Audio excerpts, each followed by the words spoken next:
저는 오후에 다니엘서 11장 마지막 부분을 연구하면서 마음속에 다시 한번 강한 전율과 확신과 큰 부담이 왔습니다. 조금 전 말씀처럼 사단은 부지런히 성경을 연구하는 자이다. 그의 때가 얼마 남지 않음을 그는 알고 있다. 하늘의 영광과 핍박이 재현되어질 때 살아남은 당신의 백성들이 당할 경험을 묘사하는 것은 불가능하다. 조금 전 말씀을 드렸죠. 영광이 재현되어진다 말의 의미는 우리 삶 속에 흠도 점도 없는 예수의 의로 똑바로 입은 모습으로 선다, 그런 뜻입니다. 우리 삶 속에 죄가 거쳐지고 예수님처럼 그분의 계명이 온전히 지켜지는 한 백성이 탄생한다, 그런 뜻입니다. 이걸 가리켜서요, 목이 조금 그렇습니다. 셋째 천사의 기별이 크게 외쳐질 때의 뜻입니다. 그런 핍박이 올 것입니다. 하나 말씀을 드리고 말씀을 진행하려고 합니다. 여러분, 은혜가 무엇입니까? 은혜가 청량하지 못할 은혜가 무엇입니까? 여러분, 그 은혜를 받고 계시는지? 저는 그렇게 묘사합니다. 하늘 지성소로부터 한 가닥의 빗줄기를 받고 있지 못하면서도 자족하는 사람들을 나는 계시로 보았다.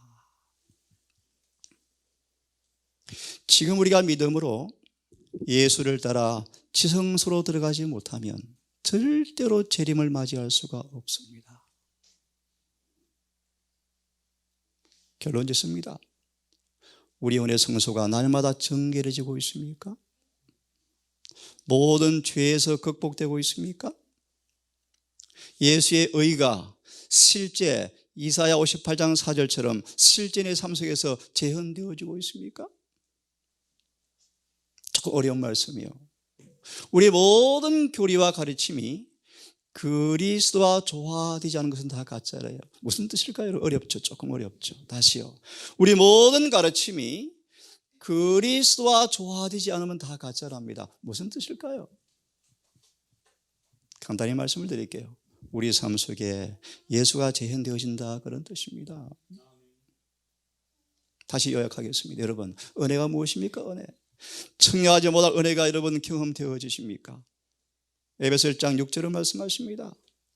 우리가 고소 죄의 사함을 받은 것은 영원한 세대를 통하여 그분의 청량하지 못할 은혜를 증거하려 하심이라. 그 은혜가 뭘까요? 1장 3절은 그렇게 말합니다. 그 사랑 안에서 우리를 거룩하고 흠이 없게 만드는 것입니다. 이런 은혜를 헛되이 받지 않기를 간절히 바랍니다. 다시 말합니다. 참으로 은혜를 받는 사람들은 아침에 보았습니까? 반드시 변화되게 되어 있습니다. 어려운 말씀을 드리면 계명을 지키는 백성으로 만들어진다는 것입니다. 거듭 말씀을 드리면 죄를 이긴다는 것입니다. 오늘 저는 다시 한번 또 처음 오신 분들이 계셔서 서론을 잠깐 다시 복습을 하기 원합니다. 사단은 성경을 왜곡시키는 천재입니다. 천재. 특별히 예리한 진리를 받아들이기를 거절하는 사람들 앞에 항상 그들의 마음을 진정시켜줄 요리를 잘 요리해서 준비해 놓고 거짓 것을 딱 지어준다. 대쟁투 523페이지 말씀. 우리 시간 다시 한번 저는 로마서 7장을 연구할 것입니다. 이 장은 굉장히 중요한 장입니다. 우리의 구원에 있어서 너무나 중요한 영향을 미치는 성경 본문의 말씀이에요. 왜 성경에 대한 이해가 올바른 것이 중요할까요? 왜 중요합니까? 복습할 수가 없습니다. 우리 모든 삶은 믿음으로 이루어집니다. 믿음은 말씀에 기초합니다. 우리가 말씀을 어떻게 믿고 어떻게 순종하는가에 따라서 우리의 구원이 좌지우지 되어집니다. 그래서 디모데전서 2장 4절을 말씀하십니다. 모든 사람이 구원을 받고 진리를 아는 데 이르기를 원합니다. 실물기원 111페이지를 말씀합니다. 우리의 구원은 성경의 진리를 알고 실천하는 데 달려있다. 누가 구원받겠습니까?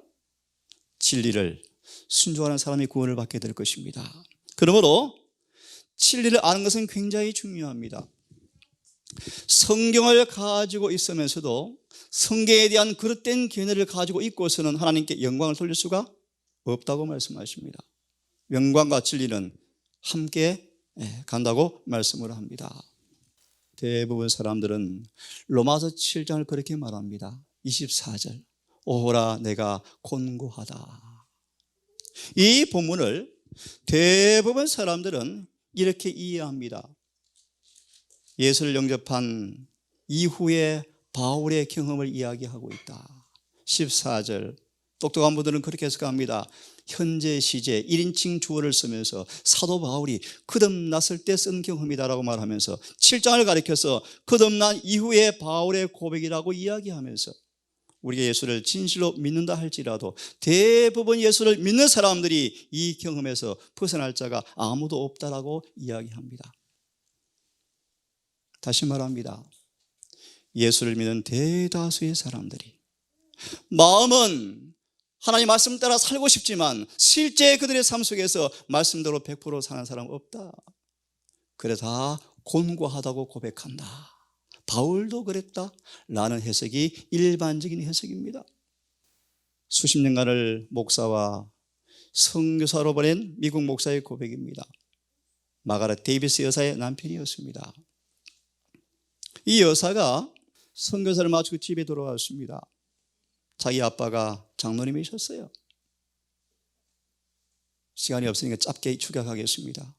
죽음 앞에 이 선교사 부부의 아버지가 모태 신앙의 아버지가 죄를 이기지 못한 채 죽음 앞에 두려워 뜨는 것을 보게 되었습니다.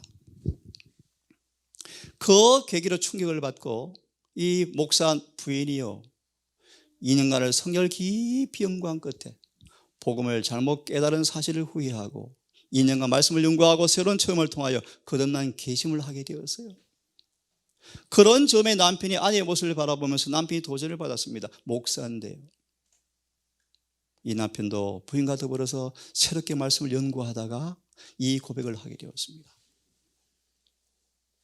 재림교회 대충의 선교사와 편집장으로서 수십 년을 봉사는 하지만 이제 여러분 7장에 대한 내 고백을 바꾸겠습니다. 7장은 거듭나지 않은 사람들의 탄식입니다. 다시 말합니다. 진실로 예수를 진정으로 믿는 사람들은 공고하지 않습니다. 육체를 이기고 승리할 것입니다. 라고 고백했습니다. 너무 중요한 메시지예요. 우리가 너전비 성령을 받는 필수 충분 조건은 다시요. 너전비 성령을 받을 필수 충분 조건은 믿음으로 말미암아 의로워져야 합니다. 너전비를 받는 필수 충분 조건은 예수의 품성이 우리의 품성으로 있어야 합니다. 쉽게 말합니다. 예수님과 완전히 하나가 되셔야 합니다.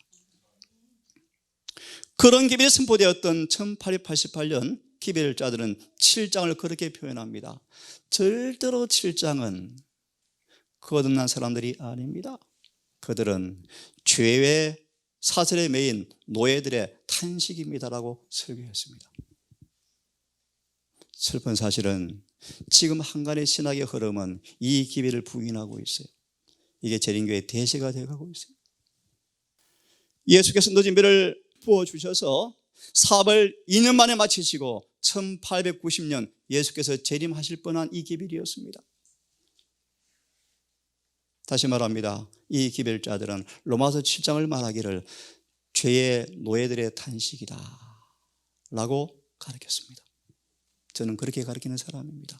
그래서 별로 인기가 없습니다. 사도 바울은 예수를 만난 다음에 그의 경험을 연구해 보시면 절대로 7장이 아닙니다. 연구해 보세요. 사도 바울은, 회심을 한 바울은 정말 예수를 닮아버렸습니다. 하나 읽어드리겠습니다. 빌립보서 1장 21절의 말씀이요. 사도 바울은 그 속에 예수가 전부였다. 예수가 전부였다. 예수께 꽉 매여 있었다. 자아가 예수 안에 잠겨 버렸다. 그런 바울은 가난과 고난과 투쟁과 수고의 연속을 통하여 그는 장사한 분량으로 자라버렸다. 에베소 4장 30절의 주석의 말씀이요, 우리가 장사한 분량에 도달할 때 천사는 다 이루었다 선언할 것이고 이마에 인을 칠 것이다. 그러므로 성령을 슬프게 하지 마십시오. 이 성령께서 여러분들을 이마 인치기 위해서, 여러분을 날마다 변화시키기 위해서 장사한 분량으로 자라게 할진데 그 성령을 슬프게 하시면 이 일이 일어나지 않습니다 라는 뜻입니다. 바울은 장사한 분량으로 자란 사람이었습니다. 바울은 예수를 만난 다음 성령 충만한 바울은 그의 삶 속에 육체에 져서 죄에 매여서 탄식하는 공고한 사람이 아니었습니다. 그는 성령 충만한 사람이었습니다. 그는 죄를 승리한 사람이었습니다. 그는 예수님처럼 변화가 된 사람이었습니다. 어디 7장의 기별이 거듭난 바울의 탄식입니까 여러분? 가룟 유다가 정말 변화가 되고 싶었습니다. 끊임없이 성령께서 유다 마음속에 죄를 책망하였습니다. 예수님은 유다를 너무너무 사랑하셔서 마치 우사처럼 바로 옆에 살게 만들어 주었습니다. 어려운 표현을 들으면요, 법궤 옆에 서게 만들어 주었습니다. 날마다 예수를 바라보고 은혜를 충만히 받아서 유다까지라도 12제자 한 자리를 딱 차지할 수 있도록 은혜를 주었습니다. 유다는 예수를 바라보면서 너무너무 사랑했어요. 예수를 사랑했어요. 변화되기 원했습니다. 때때로 굴복하고 때때로 성령도 받아봤습니다. 근데 유다가 잘 들으십시오. 예수를 사랑하기는 하였지만 어느 정도 늘 거리를 유지했습니다. 우리로 말합니다. 하나님께 바치기는 바치는데 다 안 바치는 거예요. 이런 괴리 속에서 유다가 말씀대로 살고 싶은데 안 되는 것입니다. 발버둥 쳤답니다. 안 되는 거예요. 유다가 생각했습니다. 이 경험은 어떤 인간도 벗어날 수 없는 필수적인 속성이구나, 아무도 못 벗어나는구나 라고 하는 견해를 가져오므로 그 한 가지 결점, 한 가지 결함, 전부 바치지 못한 남은 그 자의 찌꺼기 속으로 마귀가 들어와서 그를 지배해버렸다. 여러분, 어려운 얘기 드리겠습니다. 에덴 동산을 우리의 조상이 잃어버렸습니다. 그것은 큰 죄가 절대로 아니었습니다.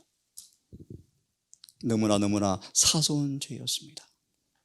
그것도 짓고 싶은 죄가 아니었습니다. 속아서 지은 죄였습니다. 그것도 너무너무 작은 죄였습니다. 하지만 에덴은 잃어버렸고 죽음은 와야 됐습니다. 그 죄까지라도 예수님의 죽으심이 없이는 구원이 없는 죄였습니다. 기억하세요. 죄는 경중에 상관없이 멸망입니다. 지금 죄를 용서받으셔야 합니다. 지금 죄를 승리하셔야 합니다. 지금 죄에서 분리가 되어져야 합니다. 그러므로 믿음으로 말미암아 의로워지셔야 합니다. 다시 말하면 내 삶 속에 문자 그대로 계명이 지켜지는 경험을 하셔야 합니다. 어제 제가 TV 스탠드 앞에 글귀를 고민하면서 다니엘 8장 14절을 쓸까 고민하다가 14장 12절을 제가 인쇄해 왔습니다. 성도인 내가 여기 있습니다.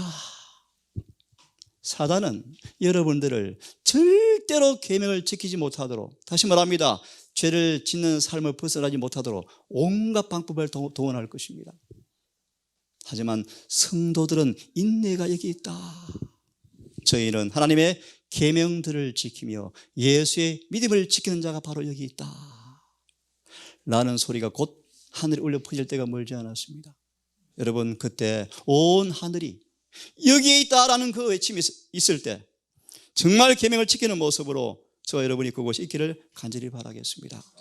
유다는 자신을 전적으로 헌신하지 아니하므로 늘 육가형 속에서 갈등하다가 넘어져 버렸어요. 안 되는구나. 알기 쉽게 말씀을 드릴게요. 누가 이기심이 없어. 정도 차이지. 조금은 다 가지고 있지. 누가 다 예수님처럼 사심이 없어. 아무도 없지. 맞아 라는 견해를 가짐으로 유다는 죽었습니다. 여러분, 이기심에서 깨끗해져야 합니다. 그렇지 않고 산으로 갈 수가 없습니다. 어찌 가능합니까? 은혜를 받으십시오. 은혜를 충만히 받으십시오.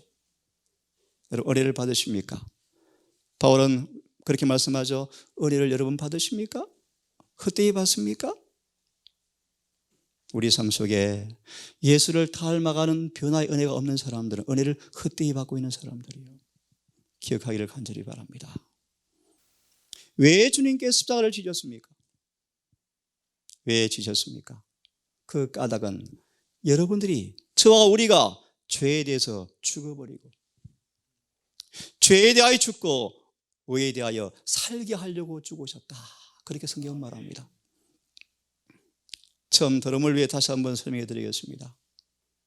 비난과 조롱과 멸시와 학대와 천대 앞에 예수께서는 마치 귀 먹으리처럼 서 계셨고 소경처럼 보지 못하는 것처럼 서 계셨다. 무슨 뜻입니까, 여러분?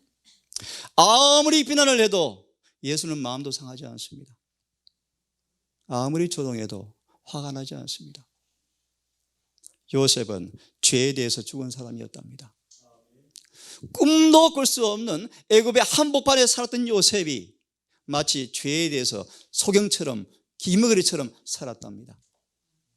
다시 말합니다. 예수께서 왜 십자가를 지셨습니까? 우리로 하여금 그렇게 만들어주기 위해서 죽으셨습니다. 여러분, 우리가 구원을 받기 위해서는 진리를 아셔야 합니다. 그렇죠? 자, 7장을 좀 보겠습니다. 형제들아, 율법은 사람이 살아있을 때만 요요합니다. 그죠? 제가 최근에 고소를 당했어요. 참 하나님 은혜인데요. 우리 한 동산의 한 집이 마침 그 조세에 빠져서 공소권 없음 취하해서 더 이상 제가 재판장에 안 갔어요. 불가피하게 동산에 무허가 건물을 지었거든, 몇 개요. 그것 때문에 제가 대신 걸려서 애를 먹었습니다. 공소권 없이 끝났습니다. 우리가 죽어버리면 법은 더 이상 우리에게 효력이 없습니다.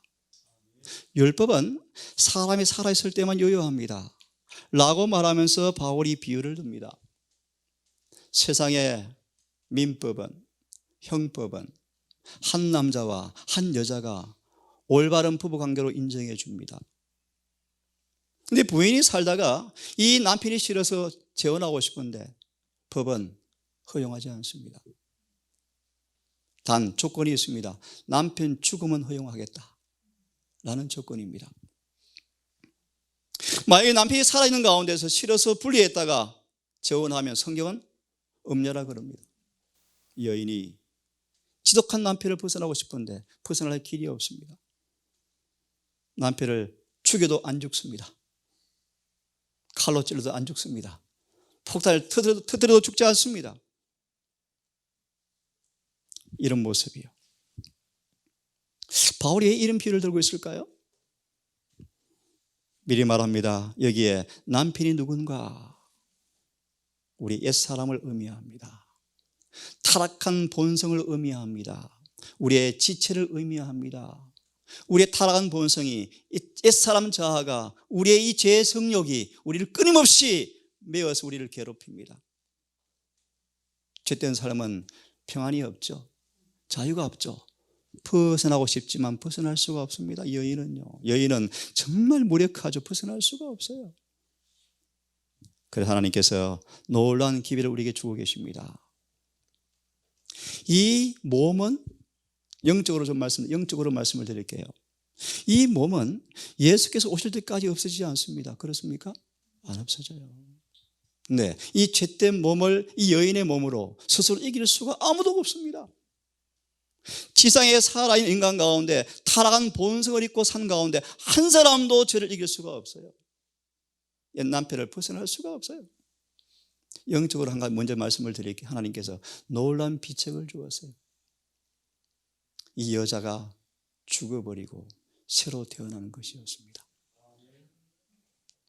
이 부모는 그렇게 말하면 남편에 대해 죽어버리는 거예요. 몸은 없어지지 않아요. 이 여인이 죽어버리는 거예요. 죽고 예수께서 새로 거듭나게 해버리니까 옛 남편 본성이 내 부인이 없어진 거예요.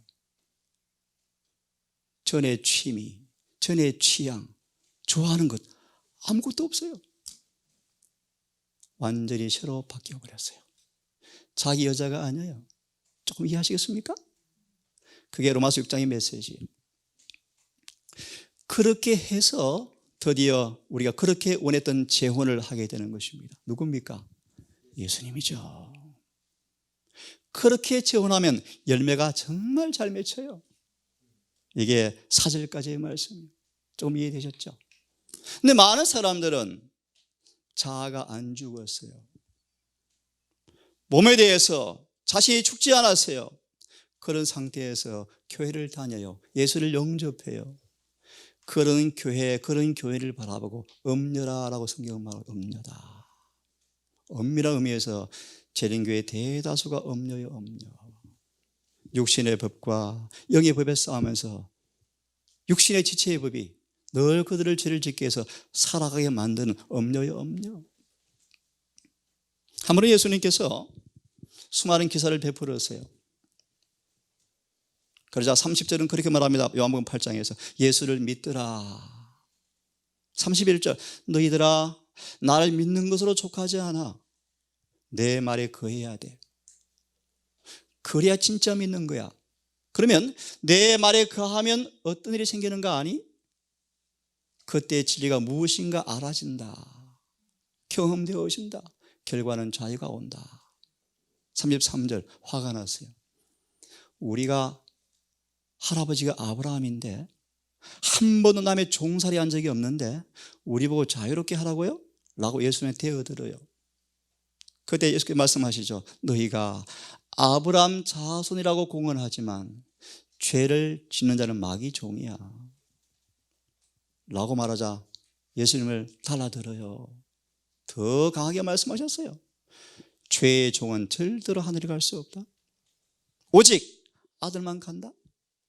아들이 너희를 자유케 하기 원하니까 마음을 열라고 호소하지만 바리새인들은 절대로 문을 열지 않아요. 끝을 보세요. 돌로 치려 예수를 죽이려 그래요. 예수님이 여러분들을 죄에서 자유를 주시기 원하셔요. 여러분 그 자유를 받기를 바랍니다. 조건이 있습니다. 우리가 죽어야 합니다. 어떻게 죽습니까 여러분?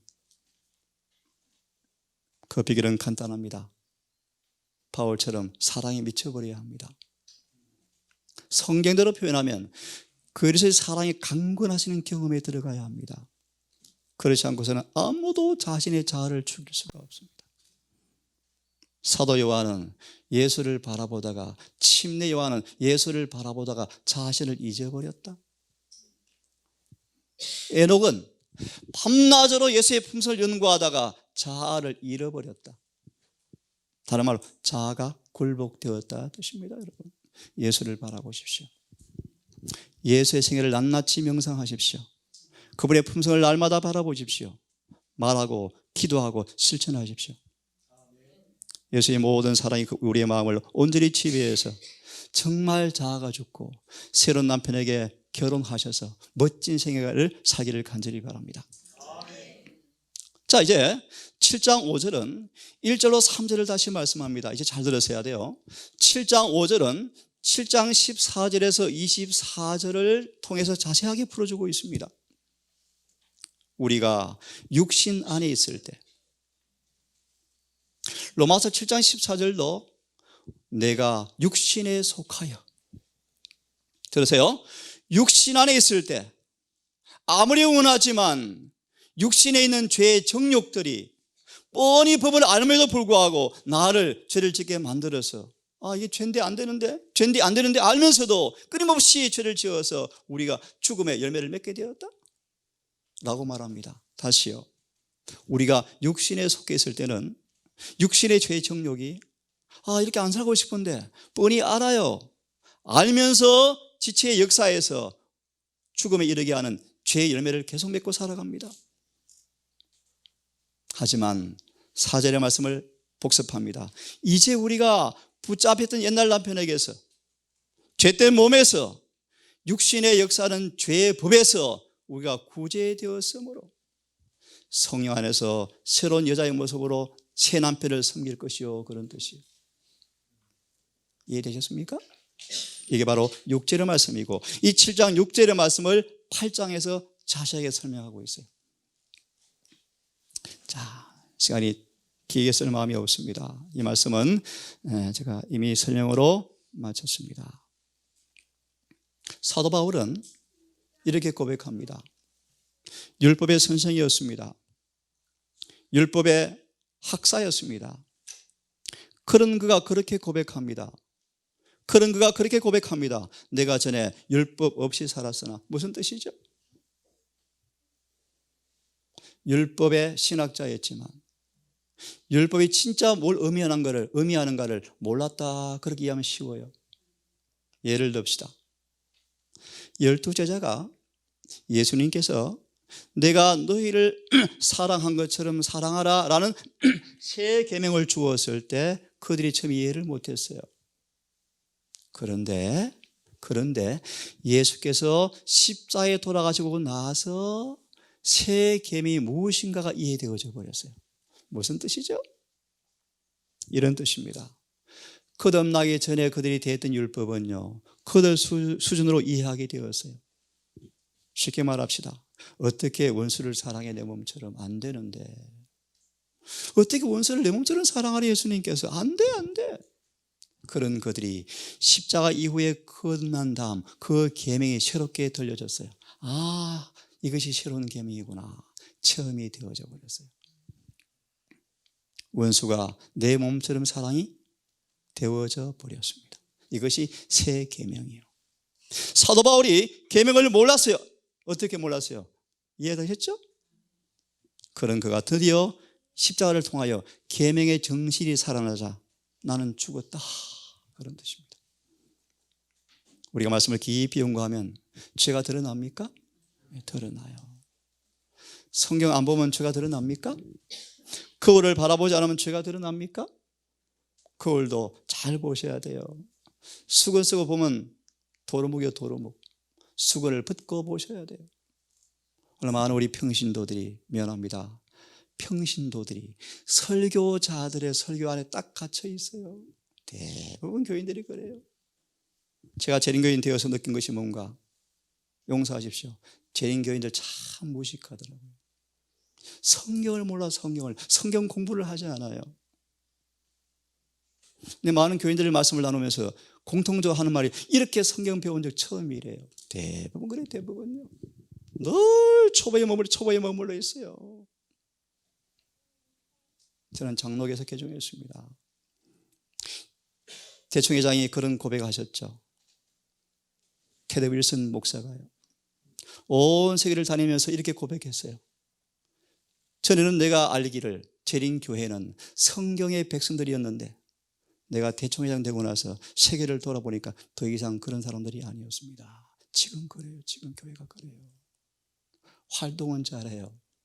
성경은 몰라요. 예언을 연구하지 않아요. 이런 말씀을 연구하십시오. 깊이 연구하십시오. 말씀대로 사셔야 돼요. 이게 이런 뜻입니다. 율법은 거룩합니다. 그렇습니까? 오늘 오전 설교, 거룩하라. 거룩하지 않고서는 아무도 하늘에 갈 수 없어요. 율법은 거룩합니다. 무슨 뜻입니까? 율법대로 사셔야 돼요. 율법과 일치가 되셔야 돼요. 계명이 참으로 지켜주셔야 돼요. 하나 진단할까요? 정말 여러분 안식일을 지키고 계십니까? 이런 분도 계시더라고요. 목사님 가운데. 안식일을 지킵니까? 라고 말하지 말래요. 안식일이 우리를 지킨대요. 그게 인간의 철학의 논리요. 그거 하지 마시고요. 안식일 지키시기를 바랍니다. 어떻게 지키셔야 돼요? 거룩하게 지키셔야 돼요. 거룩하게. 질문 드릴까요? 거룩하게 지키면 어떻게 될까요? 더 거룩해지죠. 질문 드립니다. 여러분, 거룩해지고 있습니까? 그런 경험이 없는 사람들은 안식일을 지키는 사람들이 아니에요. 여러분, 한번 연습해 보시겠습니까? 나는 너희를 거룩하게 하는, 다시요, 나는 너희를 거룩하게 하는 여호와인 줄 알게 하려 하여. 잘 들으셔야 돼요. 거룩하게 만들어주는 분이 여호와라는 사실을 알려주려고 안식일을 주었다. 그래서 20장 12절의 말씀이요. 더 놀라운 사실이요. 안식일을 주어서 너와 나 사이에 뭐를 삼았다? 무슨 표 삼았습니까? 토요일교일입니까? 아니요. 거룩한 실제 변화가 일어나는 그 표가 안식일을 통해서 드러난다 뜻입니다. 다시 말하면 진짜 안식일을 지키는 사람들을 통하여 예수의 품성이 재현되어지는 것이 안식일을 진짜 지키는 사람들이에요. 그것이 셋째 천사의 기별이에요, 여러분. 사도 바울은 예수님을 통해서 율법의 참 의미를 깨닫게 되었을 때, 요약하겠습니다, 진짜로 변해버렸어요. 진짜로 회개해버렸어요. 보실래요? 시편 90편 8절, 하나님께서 바울을 보는 것처럼 자신을 보게 되었다. 재림교의 절박한 필요요, 안약을 사서 제발 좀 발라봐라. 안약을 발라보셔야죠. 안약을요. 하나님께서 우리를 보는 것처럼 자신을 보지 않고서는 다 죄에 대해 속을 것입니다.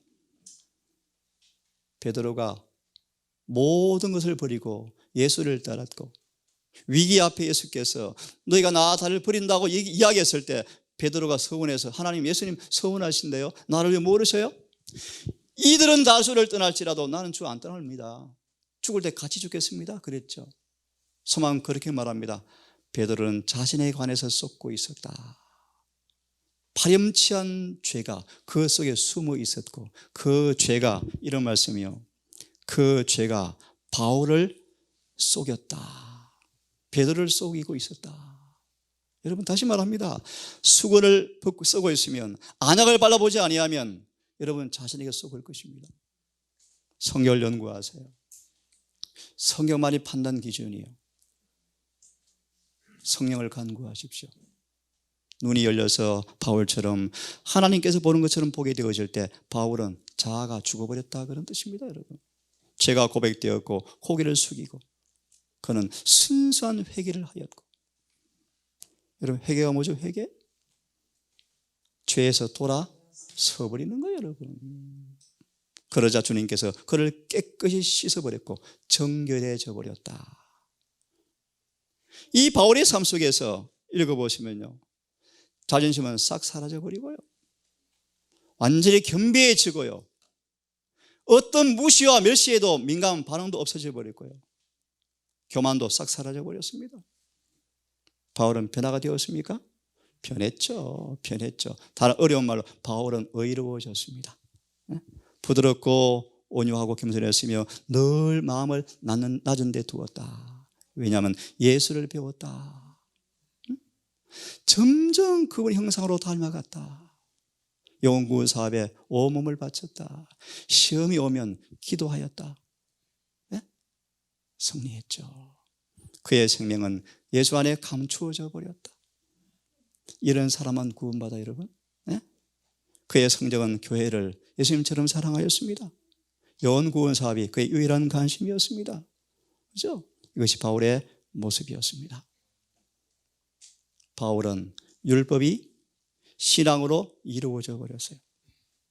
신앙이란, 따라하십시오, 신앙이란 만군의 여호와께서 그들 속에 마음껏 역사하도록 내어 맡기는 것이다. 그것이 신앙이에요. 그런 신앙이 바울을 뭐에 만들었어요? 율법과 일치시켜 버렸어요. 바울은 계명을 지켰습니다. 마지막 부분 짧게 말씀드리고 마치겠습니다. 이 구절이요, 이 본문이 수많은 신학자들이 더럽히는 성경 구절이에요. 이 구절에 관한 이해가 대부분 재림신자들이 오해하고 있어요.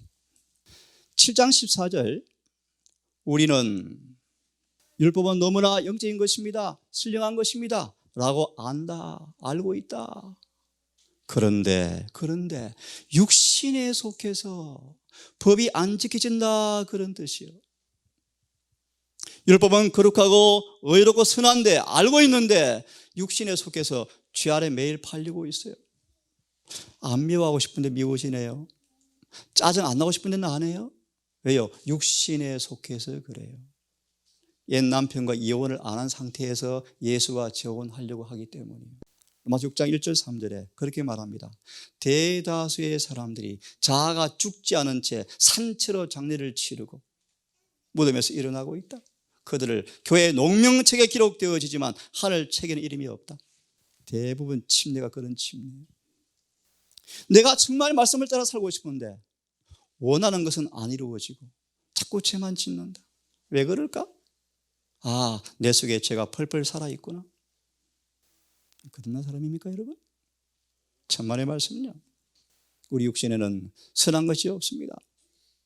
원함은 마음에 있지만 늘 원치 않은 것을 따라 살아갑니다. 죄의 법이 나를 지배하고 살아갑니다. 속마음은 법을 즐거워하는데 육신에 있는 이 죄의 법이 즐거워하는 마음의 법과 싸워서 맨날 우리를 육신의 지체의 법으로 끌고 내려갑니다. 탄식합니다. 나는 비참합니다. 누가 나를 해방시켜 주겠습니까? 라고 탄식합니다. 이런 사람을 수많은 신학자들은 거듭난 바울이래요. 그래서 제가 1강 공부했죠. 로마서 3장 10절. 그런 의미에서 의인이 한 사람도 없다고 가리키는 것이 일반적인 해석이에요. 그렇지 않아요 여러분. 의인이 많습니다. 의인 되셔야 하늘에 갑니다. 죄인은 절대 하늘에 갈 수 없어요 여러분. 죄가 깨끗해져야 하늘에 갑니다 여러분. 이런 우리에게 주님께서 은혜를 주셨어요. 우리 감사합시다. 왜요? 우리가 온 마음으로 법을 섬기기 원하지만 안 되었습니다. 그런데 예수께서 이 일을 해결해 주셨습니다. 그것이 8장 1절과 2절이에요. 읽고 마치겠습니다.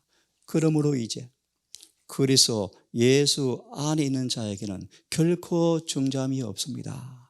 왜냐하면 그들은 더 이상 육신을 따라 살지 않고 성령을 따라 살기 때문입니다. 2절, 성령을 따라 살면 예수 안에 있는 생명의 법이 우리를 이 죄와 사망의 노예 상태에서 해방시켜버립니다. 마음으로 따라하십시오. 6장 3절의 말씀, 우리가 예수 앞하여 침례를 받으면 옛 남편이 죽어버리고 우리는 예수님과 재혼할 때 예수의 몸의 한 세포로 바뀝니다. 이야기 쉽게 만들어 드리는 거예요. 침례를 받으면 예수의 몸에 달라붙는 것입니다. 예수의 몸이 되는 것입니다. 그게 교회예요. 교회. 교회는요, 예수의 몸과 하나가 되는 게 교회예요. 교회. 6장 3절 하반부, 그렇게 되어지면, 다시 말합니다, 정말 내가 죽고 장례를 치르고 거듭나서 예수와 하나가 되어지면, 결혼하면, 침례받으면, 잘 들으세요, 우리의 몸을 지배하는 죄의 세력은 산산이 부서져 버리고 맙니다. 그러므로 죄를 지을 수가 없게 되어집니다. 4절, 죄의 몸의 세력이 멸해져 버렸습니다. 14절, 그러므로 은혜 아래 있는 사람들은 죄가 우리를 붙잡을 수가 없습니다. 22절로 너희가 너희 자신을 절겨 그분께 드리면 죄에서 깨끗하게 되어지고 하나님의 종이 되어서 거룩해집니다. 그러면 구원받습니다. 22절의 말씀입니다. 여러분, 다시 한 주가 시작이 되어집니다. 요한처럼 예수를 바라보다가 자아를 잊어버리기를 바랍니다. 끊임없이 바라보시면서 자아가 살아날 기회를 주지 마십시오. 육신의 기회를 주지 마십시다. 우리 온 마음속의 바울처럼 성령으로 주님 거하셔서, 야고보 4장 7절을 제가 좋아합니다. 습관적으로 주님과 하나가 되는 사람들은 마귀가 절대 손 못 댄다. 한 주의 삶도 에녹처럼 주님과 동행하는 삶을 통하여 승리의 노래가 우리 삶 속에서 엮어지기를 간절히 바라면서 말씀을 마치겠습니다.